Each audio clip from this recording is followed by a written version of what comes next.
Hi అండి. ఇంట్లో ఎన్ని సార్లు చేసినా sweet corn soup restaurant taste అయితే రావట్లేదని అనుకుంటున్నారా?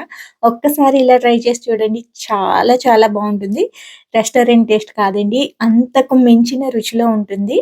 చాలా చాలా బావుంటుంది. అంతే కాదండి, వందలు పెట్టి బయట కొనే పని లేకుండా ఇంట్లోనే చాలా తక్కువ ఖర్చుతో అద్దిరిపోయే టేస్ట్‌లో స్వీట్ కార్న్ సూప్‌ని ఈజీగా ఇంట్లో ప్రిపేర్ చేసుకోవచ్చు. అది ఎలాగో చూసేద్దామా?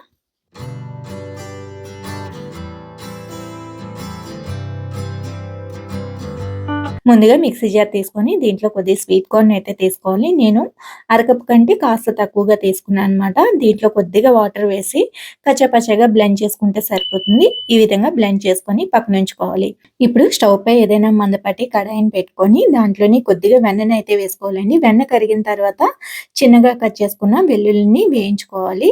ఒక్క నిమిషం ఇలా వేయించుకున్న తర్వాత మరొక అరకప్పు స్వీట్ కార్న్ అయితే ఇందులో యాడ్ చేసుకోవాలి. దీంట్లోనే కొద్దిగా సన్నగా కట్ చేసుకున్న క్యారెట్ ముక్కలను కూడా యాడ్ చేసుకోవాలి.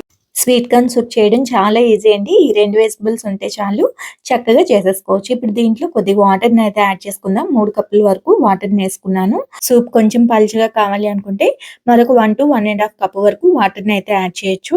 ఇప్పుడు దీంట్లోని మిక్సీ పట్టుకున్న స్వీట్ కార్న్ పేస్ట్‌ని కూడా వేసి మొత్తం అంతా ఒకసారి తెల్లగాగేలాగా మరగనివ్వాలి. ఇలా మరుగుతున్నప్పుడు చుట్టూ నురగలా ఫార్మ్ అవుతుందండి. దాన్ని తీసేయాలి. కొంచెం టేస్ట్ డిఫరెన్స్ అయితే ఉంటుంది. ఇలా తీసుకున్న తర్వాత దీంట్లోని రుచికి తగ్గట్టుగా ఉప్పనేది వేసుకోవాలి.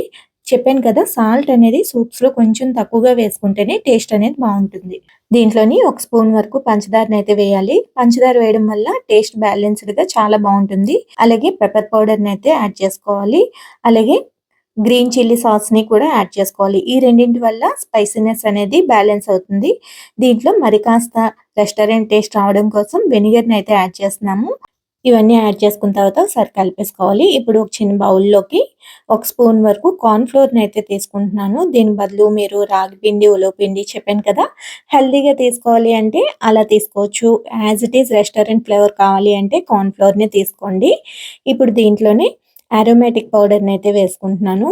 దీన్ని యాడ్ చేయడం వల్ల రెస్టారెంట్‌లో సూప్ ఏ విధమైన టేస్ట్ అనేది ఉంటుందో అంతకు మించిన టేస్ట్ అయితే ఉంటుందండి.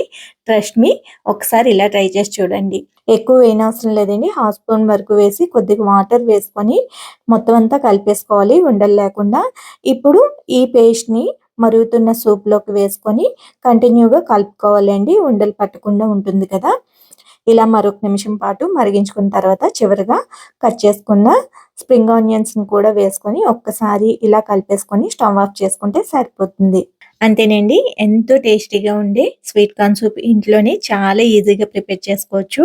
రెస్టారెంట్‌లోని సూప్ కంటే కూడా ఇది చాలా బావుంటుంది. క్లైమేట్ చల్లగా ఉన్నప్పుడైనా నైట్ టైమ్ హెవీగా కాకుండా లైట్‌గా ఫుడ్ తీసుకోవాలన్నా ఇలా స్వీట్ కార్న్ సూప్‌ని ఒకసారి ట్రై చేయండి. మీరు ట్రై చేసిన తర్వాత ఎలా వచ్చింది అనేది షేర్ చేసుకోవడం మర్చిపోవద్దు. అలాగే వీడియో నచ్చితే లైక్ చేయండి, షేర్ చేయండి, సబ్స్క్రైబ్ చేయడం మాత్రం మర్చిపోకండి.